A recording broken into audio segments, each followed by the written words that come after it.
Hello दोस्तों, नमस्कार। SM खसी शाना में मैं आप सब लोगों का दिल से बहुत बहुत स्वागत करता हूं। चले दोस्तों, बहुत सारी ज़बरदस्त चीज़ों को कवर करना है। स्टार्ट करेंगे सबसे पहले इथॉस के साथ। यस, इथॉस ये जो कंपनी है काफ़ी लोगों को पता होगी, जिनको नहीं पता है मैं आपको बता देता हूँ कि एक रिटेल कंपनी है।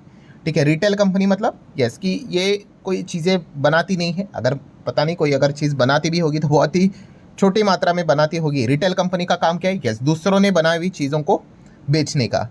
ठीक है, जैसे मैं हमेशा जब भी इस कंपनी को लेके बात करता था, आपको डीमार्ट का ही एग्जांपल देता था कि डीमार्ट भी क्या करता है, दूसरों ने बनाई हुई चीज़ें अपने शेल्फ पे रखता है और बेचता है और कमीशन से पैसा कमाता है। ठीक है, छोटा मोटा उनके भी वो प्रोडक्ट्स रहते हैं, बट मेजर काम तो उनका क्या रहता है? रिटेल का, दूसरों का सामान बेचना। सो कमाल कर दिया आज के दिन इस कंपनी ने। 15% की यहाँ पे तेज़ी दिखा दी। ठीक है, और आप देख सकते हो during the market he stock हमें भागते हुए देखने को मिल गया। और इसके पीछे का रीज़न हमें पता है, कंपनी के Q1 के धमाकेदार नंबर्स। सो आप देख सकते हैं 2007 में कंपनी स्टार्ट यहाँ पे हुई थी। क्या करती है company? India's largest luxury and premium watch retail player.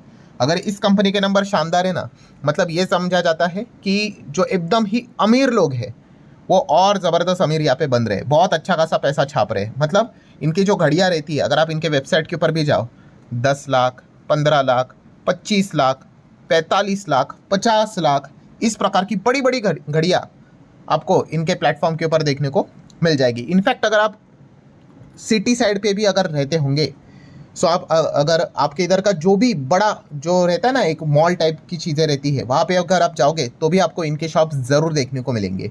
सो कभी एंटर करके देख लेना कि कितने कॉस्टली घड़ियाँ यहाँ पे हमें देखने को मिल जाती है। तो इस कंपनी ने आज के दिन नंबर दिखाए तो आप देख सकते हो कि पिछले साल कंपनी ने 346 करोड़ की कमाई की थी, जो कि इस वक्त इस क्वार्टर, जून क्वार्टर की बात करें, 462 करोड़ तक कमाई यहाँ पे जा चुकी है। और 3 महीने पहले 414 करोड़ की कमाई थी, इस वक्त 462 करोड़ तक की कमाई हमें होते हुए देखने को मिली है।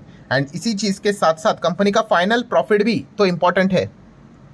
तो 19 करोड़ का प्रॉफिट 29 करोड़ तक चला गया और 23 करोड़ का प्रॉफिट भी 29 करोड़ तक चला गया। स्मॉल कैप टाइप की कंपनी है, छोटा भी इधर उधर अच्छा नंबर दिखाओगे तो तेजी, खराब नंबर भी इधर उधर हुआ तो पिटाई।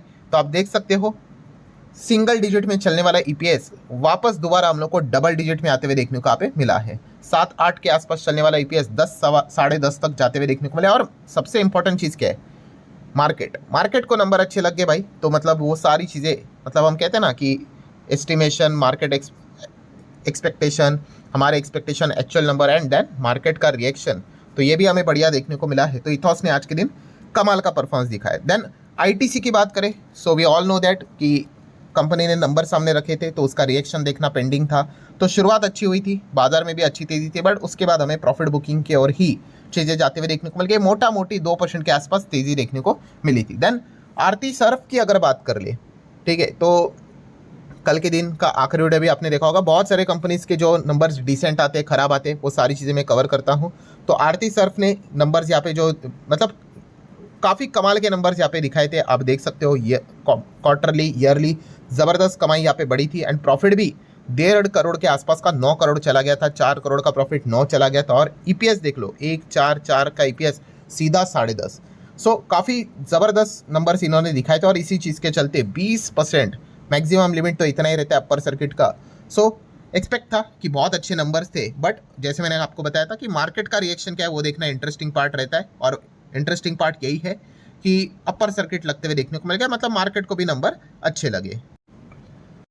देन नेक्स्ट अगर हम बात करें दोस्तों, तो आईटी स्पेस में काम करने वाली कंपनी परसिस्टेंट सिस्टम, सो इनके भी नंबर्स हमारे सामने आए हैं। टॉप लाइन 3,300 करोड़, 4,000 करोड़ से बढ़कर 4,300 करोड़ तक जाते हुए देखने को यहाँ पे मिले हैं।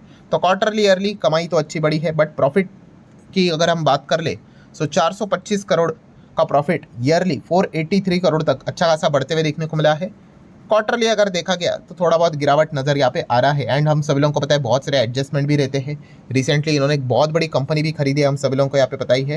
तो बहुत कुछ चीज़ें होती हुई देखने को मिली थी। तो 27 से लेके 33 का ईपीएस 30 के रेंज के आसपास हमें देखने को यहाँ पे मिला है। देन दोस्तों अगर बात करेंगे इंडियन एनर्जी एक्सचेंज आईईएक्स, सो आईईएक्स मार्केट नॉर्मल चल रहा था तो ये भी चल रहे थे। एंड इधर जैसे आप कह सकते हैं 12 बजने के थोड़ा आगे अगर हम जाएंगे तो ऐसी खबर आ गई कि स्टॉक एकदम धपक से 4% के आसपास, 3.25% के आसपास हमें क्रैश होते हुए देखने को मिल गया, एकदम अचानक से गिर गया। सो हमें पता ही है IEX को झटके किस चीज़ के चलते लगते हैं, एक ही चीज़ के चलते, एंड वो है मार्केट कपलिंग को लेकर आने वाली खबर। तो वही हो गया दोस्तों, IEX 4% गिरा बिकॉज सुप्रीम कोर्ट ने अलाउ कर दिया CERC को किस चीज़ को लेकर, to frame the market coupling regulation. So market coupling से रिलेटेड एक आखिरी उम्मीद यही है कि सुप्रीम कोर्ट इसको रोक देगा तो ही IEX के लिए अच्छी खबर रहेगी। तो वो भी अब हम लोग को वाइप आउट ही होते हुए देखने को यहाँ पे मिल रही है। सो मार्केट कपलिंग हो जाएगी। सो इससे क्या हो जाएगा, यस, IEX का जो एडवांटेज है प्राइस डिस्कवरी वाला वो चला जाएगा, ठीक है। एंड जो सुपर एक्सचेंज रहेगा उसके पास वो पावर चली जाएगी। एंड IEX जस्ट लाइक बाकी के जो एक्सचेंज है बिडिंग से रिलेटेड रहते हैं, उनकी IEX की भी हालत वैसी हो जाएगी। सो ये जब भी ये खबर सामने निकल कर आती है, IEX जोरदार पिटते हुए देखने को मिल जाता है। दैन दोस्तों हमें पता ही है Q1 के नंबर्स यहाँ पे लगातार आते ही जा रहे हैं। एंड कुछ कंपनी के नंबर्स ऐसे होते हैं, मतलब लिटरली अफलातून, मतलब याद रहते हैं, इतना ज़बरदस्त परफॉर्मेंस। और इसी चीज़ के चलते अगर हम बात कर ले तो बिरला केबल, यस, इस कंपनी ने भी काफ़ी शानदार नंबर्स यहाँ पे दिखाए, ठीक है। 176 करोड़ का कमाई 267 करोड़ तक चला गया, वहीं पे 214 करोड़ की कमाई 267 करोड़ तक जाते हुए देखने को मिल गया। मतलब क्वार्टरली ईयरली काफ़ी बढ़िया performance. And again multiple adjustment के बाद फाइनल क्या चीज़ रहती है भाई, नेट प्रॉफिट। तो नेट प्रॉफिट अगर आप देखोगे 1 करोड़ का प्रॉफिट था कंपनी का, डायरेक्टली 31 करोड़ तक, 30 करोड़ एक्स्ट्रा कमाया। जो 3 महीने पहले 11 था वो भी 31 तक चला गया, ह्यूज जंप। एंड यही चीज़ आप देख सकते हैं EPS में 50 पैसे का भी EPS नहीं था, वो डायरेक्टली 10.25 तक चला गया। और आप देख सकते हैं 3.5 के आसपास का चलने वाला EPS 10.25 तक चला गया। मतलब काफ़ी बढ़िया परफॉर्मेंस। और ये जो परसेंटेज है भाई, ये मैं कोई अपने मन से नहीं लिखता हूँ, ठीक है। अगर आप कैलकुलेट भी करके देखोगे, प्रॉफिट 2157.35% से consolidated net profit Birla cable का हमें बढ़ते हुए देखने को यहाँ पे मिला है। सो इन कंपनीज के लिए चैलेंजिंग पार्ट कौन सा होता है, यस, कंसिस्टेंसी सबसे इंपॉर्टेंट चीज़ होती है। अभी जैसे नंबर आ गए भाई, अपर सर्किट तो लगेगा ही लगेगा, ऐसे कमाल के नंबर्स के चलते तो वही हुआ है। सो कंसिस्टेंसी दिखाना इंपॉर्टेंट चीज़ है। बड़ा ऑर्डर मिलता है तो इस प्रकार से बड़े अच्छे नंबर्स आते हैं। उसके बाद अगर सूखा पड़ गया तो फिर हम सभी लोगों को पता ही है, वापस खराब नंबर आ जाएंगे, तो कंपनियां गिरने में भी ज़्यादा टाइम नहीं लेती है। तो ये छोटी कंपनीज का advantage as well as disadvantage वाला पॉइंट भी रहता है। देन अगर बात करें दोस्तों तो इरेडा, रिन्यूएबल एनर्जी से रिलेटेड काम करने वाली कंपनी। काम मतलब जो भी RE में काम कर रहा है रिन्यूएबल एनर्जी में, उनको ये क्या करते हैं, फाइनेंस करते, लोन प्रोवाइड करते हैं। सो इनके पूरे नंबर सामने यहाँ पे आ चुके हैं। एक्सट्रैक्टेड नंबर इसके पहले जब आए थे तो हम लोगों ने देखा था, वहाँ पे तो पता चलता है कितना लोन दिया है, सैंक्शन कितना हुआ है, डिसबर्स कितना हुआ है। सो अब हम कंपनी के नंबर देखेंगे। सो जून, मार्च, जून का सीक्वेंस है। मार्केट बंद होने के बाद नंबर आए तो रिएक्शन तो कल ही पता चलेगा। सो टोटल इनकम की अगर बात कर ले तो आप यहाँ पे देख सकते हो 2249, या फिर अगर मैं राउंडेड ही पकड़ लूँ 2250 का इनकम है। लास्ट टाइम कितना था, 2180, 2181 आप चाहो तो कह सकते हैं। और उसके पहले कितना था, 1960। तो कमाई देख सकते हैं कंपनी के 1960 से 2250 तक जाते हुए देखने को मिली है। और 3 महीने पहले ये 2181 था, ये 2250 तक यहाँ पे कमाई गई है। मतलब ईयरली तो बहुत ही अच्छी गई है, क्वार्टरली भी एक डिसेंट परफॉर्मेंस देखने को मिला है। और इसमें कोई अदर इनकम का बड़ा पोर्शन यहाँ पे नहीं है। देन अगर हम लोग यहाँ पे बात कर ले, खर्चे भी तो देखने पड़ते हैं भाई। तो खर्चे आप देख सकते हो 1800 का रेंज, 1500 का रेंज, 1600 का रेंज। तो खर्चा भी वैसे देखा गया तो अच्छा खासा बड़ा है। तो इनकम से एक्सपेंस हटा देंगे, प्रॉफिट मिलेगा या फिर लॉस मिलेगा। और ये बिना किसी एडजस्टमेंट का प्रॉफिट है, ठीक है। तो बिना किसी एडजस्टमेंट का प्रॉफिट कितना है, तो आप देख सकते हो 412। लास्ट टाइम कितना था, 619। और उसके पहले कितना था, 304, 305। तो आप यहाँ पे देख सकते हो दोस्तों, बिना किसी एडजस्टमेंट वाला प्रॉफिट है। ईयरली अच्छा है भाई, 300 का 400 हो गया, बट क्वार्टरली 600 का प्रॉफिट हमें 400 के रेंज में आते हुए देखने को यहाँ पे मिला है, ठीक है। तो ये एक चीज़ आप ज़रूर कंसिडर यहाँ पे कर सकते हो। सो हम यहाँ पे देख सकते हैं, आगे जाएंगे तो टैक्स भी सब कुछ देना पड़ेगा। उसके बाद ये डेफर्ड टैक्स क्रेडिट का एडजस्टमेंट है, ठीक है। तो ये इससे क्या हो जाता है भाई कि प्रॉफिट में और चीज़ें हमें ऐड होती हुई देखने को यहाँ पे मिल जाती है। सो इसीलिए डेफर्ड टैक्स क्रेडिट के एडजस्टमेंट के चलते फाइनल प्रॉफिट हमें अच्छा खासा बढ़ते हुए देखने को यहाँ पे मिला है। बट वो भी कितना है, फाइनल प्रॉफिट आप देख सकते हो 338 पकड़ लो। लास्ट टाइम कितना था, 493, ठीक है। क्योंकि डेफर्ड क्रेडिट का एडजस्टमेंट आई गेस, अच्छा इसके पहले भी था, मामूली से ही था। और उसके पहले कितना था, 247। तो ईयरली देख सकते हो 247, 338। तो कहानी रेवेन्यू से, NPBT से लेके NPAT तक वही है। एंड फाइनल प्रॉफिट की अगर बात करें 493, 338 यहाँ पे हुआ है।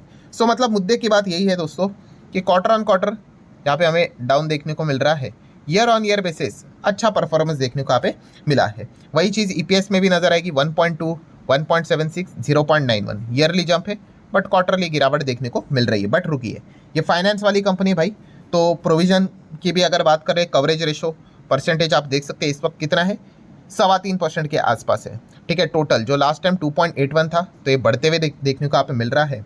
ठीक है, एंड आखिरी सबसे इंपॉर्टेंट चीज़ क्या रहती है, नॉन परफॉर्मिंग असेट स्टेज 3 की अगर हम बात कर ले, सो ग्रॉस एनपीए का रेशो कितना है, जो लास्ट टाइम अगर हम यहाँ पे बात कर ले 1 साल पहले था 4.13 और इस वक्त कितना है 3.76। सो ये वाला जो आंकड़ा है दोस्तों, ये काफ़ी कमाल का रहा है।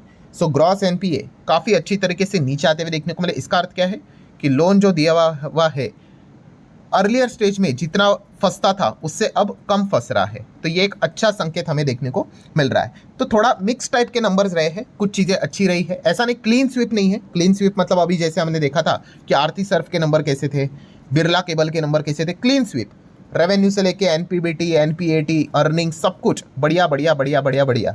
तो वैसा नहीं, थोड़ा मिक्स परफॉर्मेंस यहाँ पे रहा है। सो हम यहाँ पे कह सकते हैं प्रॉफिटेबिलिटी के हिसाब से, रेवेन्यू के हिसाब से, जैसे हमने देखा ईयरली अच्छा है, क्वार्टरली डाउनफॉल है। ठीक है, रेवेन्यू प्रॉफिट अर्निंग्स को लेकर। एंड अच्छी बात अगर किधर है, जिस चीज़ के चलते थोड़ा सा बाजार इसको एक थम्स अप दे सकता है, वो है इनके एनपीए। तो एनपीए के चलते कंपनी ने थोड़ा ज़्यादा अच्छा इंप्रेस किया है, क्योंकि अनुमान भी ये था कि 4 तक तो कम से कम एनपीए रहेगा, बट यहाँ पे तो 3.76 आया है, तो ये एक अच्छा पॉइंट देखने को मिला है। तो लेट्स सी, कल सबसे इंपॉर्टेंट चीज़ तो भाई मार्केट सुप्रीम होता है, उनका रिएक्शन क्या रहता है, ये देखना एक इंटरेस्टिंग पार्ट जरूर रहेगा। सो ठीक है दोस्तों, जितना हो सके सारी चीज़ों को मैंने डिटेल में कवर किया है। वीडियो हेल्पफुल लगा होगा, चाहो तो लाइक एंड शेयर कर सकते हैं। अब मिलते हैं अगले वीडियो में, तब तक के लिए बाय बाय।